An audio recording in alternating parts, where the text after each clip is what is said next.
بسم اللہ الرحمن الرحیم۔ کیا ہوا؟ کیا آج سورج مغرب سے طلوع ہو گیا ہے یا تمہارے ذہن کا کوئی پیچ خود بخود ٹائٹ ہو گیا؟ آخر ہوا کیا ہے؟ عمران نے حقیقی حیرت بھرے لہجے میں کہا۔ اسے واقعی سمجھ نہ آ رہی تھی کہ سلیمان اچانک اس قدر مؤدب اور سعادت مند کیوں ہو گیا، اور چونکہ وہ سلیمان کی رگ رگ سے واقف تھا اس لیے اسے اس بات کا یقین تھا کہ بغیر کسی خاص وجہ کے سلیمان اس انداز کی بات کر ہی نہیں سکتا۔ صاحب، اگر مجھ سے کوئی غلطی یا گستاخی ہو گئی ہو تو میں معافی چاہتا ہوں۔ آپ کا بڑا ظرف ہے اور بڑے ظرف والے واقعی معاف کر دیتے ہیں۔ سلیمان لمحہ بہ لمحہ اور زیادہ سعادت مند ہوتا جا رہا تھا۔ مطلب ہے کہ کوئی بڑا مفاد ہے تمہارے سامنے، بولو، کھل کر بولو، کیا چاہتے ہو؟ عمران نے طویل سانس لیتے ہوئے کہا۔ میں نے کیا چاہنا ہے صاحب، میں تو آپ کا خادم ہوں۔ سلیمان بھلا کہاں اتنی آسانی سے ہاتھ آنے والا تھا۔ اچھا ٹھیک ہے، اب مزید میں کیا کہہ سکتا ہوں؟ جو تمہارا جی چاہے کھلا دینا لنچ میں، عمران نے ایسے لہجے میں کہا جیسے وہ سلیمان کے ہاتھوں بے بسا ہو گیا ہو۔ صاحب، وہ سرداور جن کرنسی نوٹوں کا ذکر کر رہے تھے ان کی تعداد کیا ہوگی جو حکومت آپ کو دے رہی ہے؟ سلیمان نے آہستہ سے کہا تو عمران بے اختیار اچھل پڑا۔ اوہ، تو یہ ہے اصل بنیاد۔ کہانی کی طرف بڑھنے سے پہلے پلیز چینل کو سبسکرائب اور بیل آئیکن کا بٹن ضرور پریس کریں تاکہ آپ کو آئندہ آنے والی ویڈیو بر وقت مل سکے۔ سرداور کی کرنسی نوٹوں والی بات تمہارے کانوں میں پڑ گئی؟ وہ کہہ رہے تھے کہ 5 والے نوٹ مل سکتے ہیں، عمران نے بے اختیار ہنستے ہوئے کہا۔ کوئی بات نہیں، میں ٹرک پر لاد کر لے جاؤں گا، آخر آپ کا خادم ہوں، خدمت تو میرا فرض ہے، سلیمان نے کہا تو عمران ایک بار پھر ہنس پڑا۔ ٹرک پر؟ پھر ٹرک کا کرایہ کون دے گا؟ سائنسدان کیا دے سکتے ہیں، 10-12 نوٹ دے دیں گے 5 والے، عمران نے منہ بناتے ہوئے کہا۔ ارے پھر تو آپ کو لنچ باہر کرنا پڑے گا۔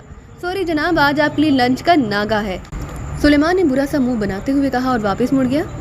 ارے سنو، کیا مطلب؟ یہ لنچ کے ناغے کا کیا مطلب؟ ابھی تو تم مجھ سے انتہائی سعادت مندی سے کھانے کی پسند پوچھ رہے تھے، آخر پھر اچانک یہ ناغہ کہاں سے درمیان میں آ گیا؟ عمران نے کہا، مجھ سے غلطی ہو گئی، میں سمجھا تھا کہ جب حکومت کرنسی نوٹ دے رہی ہے اور وہ بھی سرداور جیسے بڑے سائنسدان کی سفارش پر، تو 2-4 ٹرک تو آ ہی جائیں گے کرنسی نوٹوں کے تھیلوں سے بھرے پڑے۔ جہاں تک ناغہ کی بات ہے تو جب 2 روز گوشت کا ناغہ ہو سکتا ہے، ایک دن حجاموں کا ناغہ ہو سکتا ہے، تو کیا باورچیوں کو ناغہ کرنے کا کوئی حق نہیں؟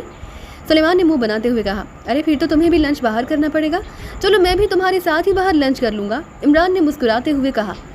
جس روز گوشت کا ناغہ ہوتا ہے اس روز صرف کسائیوں کے گھر گوشت پکتا ہے، اس لیے ناغہ آپ کے لیے ہے، میرے لیے نہیں۔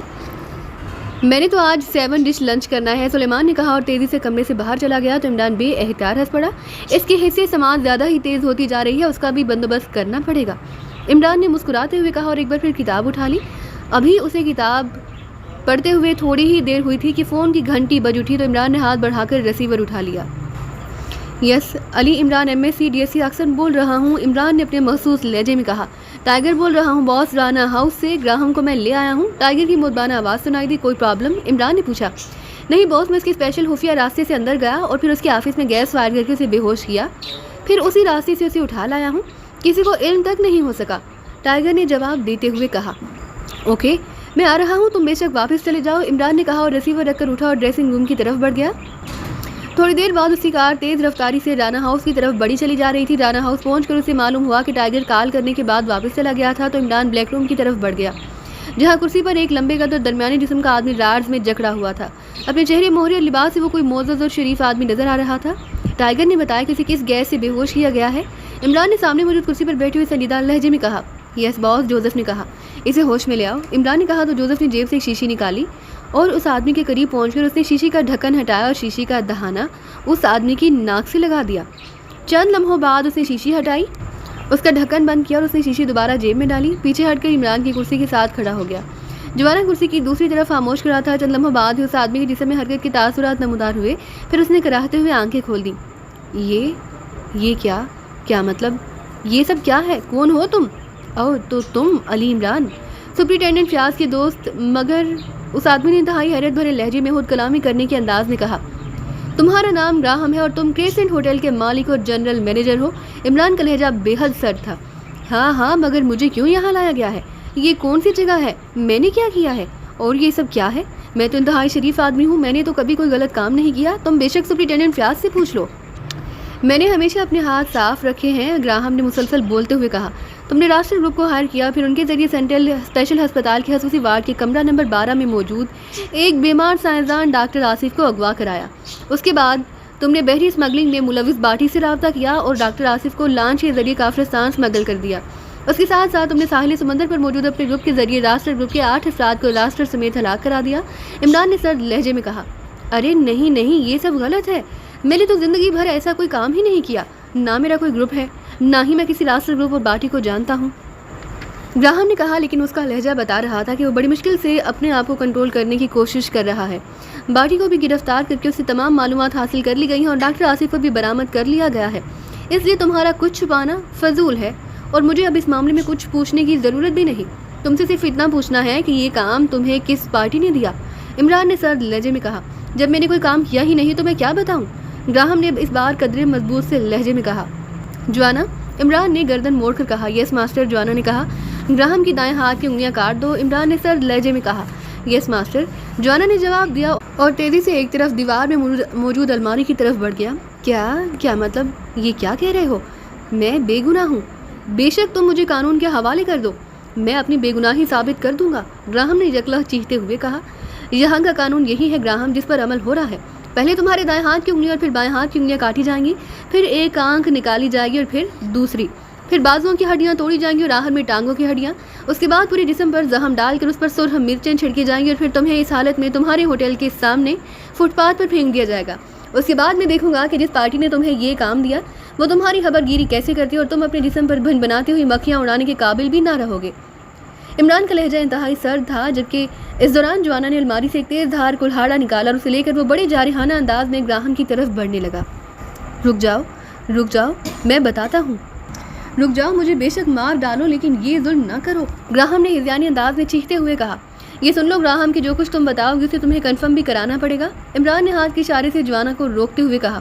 میں کیسے کنفرم کراؤں گا؟ وہ میری بات کہاں تسلیم کریں گے؟ گراہم نے رو دینے والے لہجے میں کہا۔ اس کی فکر نہ کرو، تم کوئی بات اشارے سے کر دینا تاکہ میں کنفرم ہو جاؤں کہ تم نے جھوٹ نہیں بولا، عمران نے کہا۔ وعدہ کرو کہ مجھے کچھ نہیں کہو گے اور زندہ واپس جانے دو گے، گراہم نے کہا۔ وعدے کا وقت گزر چکا ہے گراہم، اب تمہیں بتانا ہوگا، چاہے جان بچا کر بتا دو، چاہے ایڑیاں رگڑ کر بتاؤ، عمران نے سرد لہجے میں کہا۔ اچھا، میں سمجھ گیا کہ تم نے جان بچانے کے الفاظ کہے، ٹھیک ہے، مجھے یہ کام کریمیا کی ریاست کیرولین کے ایک بڑے گینگسٹر گارڈ نے دیا، گراہم نے کہا تو عمران بے احتیاط چونک پڑا۔ اس کا خیال تھا کہ شاید گراہم کی کافرستان کی بات کرے گا۔ پوری تفصیل بتاؤ، کون ہے یہ گارڈ اور کس قسم کا گینگسٹر ہے، تمہارا اس سے کیا تعلق ہے، عمران نے سرد لہجے میں کہا۔ میں خود کیرولین کا باشندہ ہوں لیکن طویل عرصے سے یہاں شفٹ ہو چکا ہوں، البتہ میں کیرولین آتا جاتا رہتا ہوں۔ وہاں گارڈ سنڈیکیٹ ہے، بہت وسیع اور خوفناک سنڈیکیٹ، اور ریاست کیرولین میں ایک لحاظ سے اس کی حکومت ہے، اس کا چیف گارڈ ہے، وہ میرا چونکہ کلاس فیلو رہا ہے اس لیے میرے اس سے دوستانہ تعلقات ہیں۔ اس نے مجھے کال کر کے یہ مشن مکمل کرنے کے لیے کہا، ساتھ ہی ازہد اس نے انتہائی بھاری معاوضہ بھی بھجوا دیا۔ میں نے اس کی خصوصی ہدایت کے مطابق کارروائی کی اور کوئی کلیو نہیں چھوڑا، لیکن نہ جانے تمہیں کیسے علم ہو گیا، گراہم نے۔ کیا خصوصی ہدایات تھیں، عمران نے پوچھا۔ یہی کہ کسی کو اس بارے میں علم نہ ہو سکے اور نہ ہی کوئی کلیو باقی رہے، گراہم نے جواب دیا۔ وہاں کافرستان ڈاکٹر آصف کو پہنچانے کے لیے تمہیں کیا ہدایات دی گئی، عمران نے کہا۔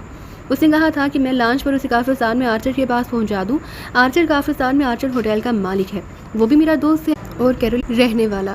میں نے اسے فون کر دیا، اس نے کہا کہ وہ ساحل سمندر سے ڈاکٹر آصف کو لے لے گا، پھر میں نے باٹی سے بات کی اور باٹی کو بھاری رقم دے کر یہ کام کرایا۔ اس کے بعد آرچر کا فون آ گیا کہ ڈاکٹر آصف اس کے پاس پہنچ چکا ہے، جس پر میں نے گارڈ کو اطلاع دے دی، گراہم نے جواب دیتے ہوئے کہا۔ آرچر کا نمبر کیا ہے، عمران نے کہا تو گراہم نے وہ نمبر بھی بتا دیا۔ میں تمہاری بات آرچر سے کراتا ہوں، تم نے اسے ڈاکٹر آصف کے بارے میں پوچھنا ہے اور بس، عمران نے کہا تو گراہم نے اس بات میں سر ہلا دیا۔ عمران نے ساتھ پڑے ہوئے فون کا ریسیور اٹھایا اور تیزی سے نمبر ڈائل کرنے شروع کر دی، اسے چونکہ کافرستان اور اس کے دارالحکومت کے رابطہ نمبر معلوم تھے، اس لیے اسے انکوائری سے معلوم کرنے کی ضرورت نہ سمجھی تھی۔ جوزف، اچانک عمران نے ریسیور پر ہاتھ رکھتے ہوئے کہا۔ یس باس، جوزف نے کہا۔ گراہم کا منہ بند کر دو، عمران نے کہا تو جوزف نے بجلی کی سی تیزی سے آگے بڑھ کر گراہم کے منہ پر ہاتھ رکھ دیا۔ یس آرچر ہوٹل، رابطہ قائم ہوتے ہی ایک نسوانی آواز سنائی دی۔ گراہم بول رہا ہوں، کریسنٹ ہوٹل پاکیشہ سے آرچر سے بات کراؤ، عمران نے گراہم کی آواز اور لہجے میں کہا۔ ان کے اسسٹنٹ جیری سے بات کر لیں، چیف آرچر تو ملک سے باہر ہیں، دوسری طرف سے کہا گیا کراؤ بات، عمران نے کہا۔ ہیلو جیری بول رہا ہوں، چند لمحوں بعد ایک اور مردانہ آواز سنائی دی۔ گراہم بول رہا ہوں، کریسنٹ ہوٹل پاکیشہ سے، عمران نے کہا۔ یس سر، فرمائیے کیا حکم ہے، دوسری طرف سے قدرے مودبانہ لہجے میں کہا گیا۔ آرچر کہاں گیا ہے اور کب، عمران نے گراہم کی آواز اور لہجے میں کہا۔